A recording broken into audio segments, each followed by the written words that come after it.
Title announcement video నుండి ప్రతి promo songs అన్ని ఓ రేంజ్ లో హైలైట్ అయ్యి ఓ రేంజ్ లో అంచనాలు పెరిగిపోయిన సూపర్ స్టార్ రజనీకాంత్ కింగ్ నాగార్జునల కూలీ సినిమా రిలీజ్ టైం కి వచ్చేసరికి ఆడియన్స్ లో ఊహకందని అంచనాలను ఏర్పడేలా చేయగా సినిమా ఇప్పుడు ఆ అంచనాలను పూర్తిగా అందుకుందో లేదో తెలుసుకుందాం పదండి. ముందుగా కథ పాయింట్ విషయానికి వస్తే ఓ భారీ ఫ్లాష్ బ్యాక్ ఉన్న హీరో అజ్ఞాతంలో బ్రతుకుతూ ఉంటాడు. ఇలాంటి టైంలో తన స్నేహితుడు చనిపోయాడని తెలుస్తుంది. తర్వాత ఎవరో తనని చంపారని తెలుసుకున్న హీరో ఏం చేశాడు, ఈ క్రమంలో విలన్ నాగార్జున సౌబిన్లతో గొడవ ఎంత దూరం వెళ్ళింది అన్నది మొత్తం మీద సినిమా కథ పాయింట్. లోకేష్ కనకరాజ్ మూవీస్ అంటే రేసీ స్క్రీన్ ప్లే కి పెట్టింది పేరు.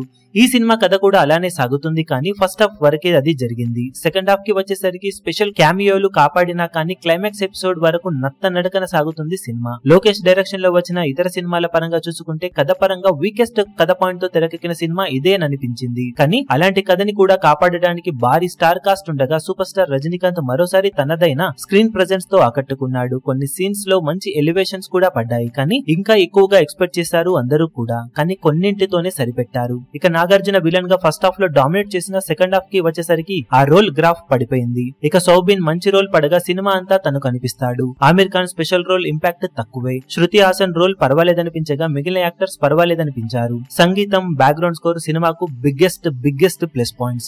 వీక్ సీన్స్ ని కూడా తన బ్యాక్గ్రౌండ్ స్కోర్ తో లేపాడు అనిరుద్. సినిమాలో సూపర్ హిట్ అయిన మోనికా సాంగ్ రాంగ్ ప్లేస్మెంట్ లో వచ్చినా బాగానే ఆకట్టుకుంది. ఇక చాలా సీన్స్ కి తన బ్యాక్గ్రౌండ్ స్కోర్ తో ఎలివేట్ చేశాడు Anirudh. Editing and screen play first half వరకు బాగున్నా సెకండ్ హాఫ్ స్లో అయిపోయింది. స్పెషల్ క్యామియోలు కాపాడాయి, కానీ లేకపోతే చాలా కష్టం అయ్యేది. ఇక లోకేష్ కనకరాజ్ మొదటి నుండి హైప్ ఓ రేంజ్ లో పెంచడంతో ఆడియన్స్ అందరూ ఆ హైప్ ను సినిమా మించిపోతుంది అన్న నమ్మకంతో వస్తారు. కానీ సినిమా ఆ హైప్ తో చూస్తే మాత్రం అంచనాలను అందుకోవడం కొంచెం కష్టమే.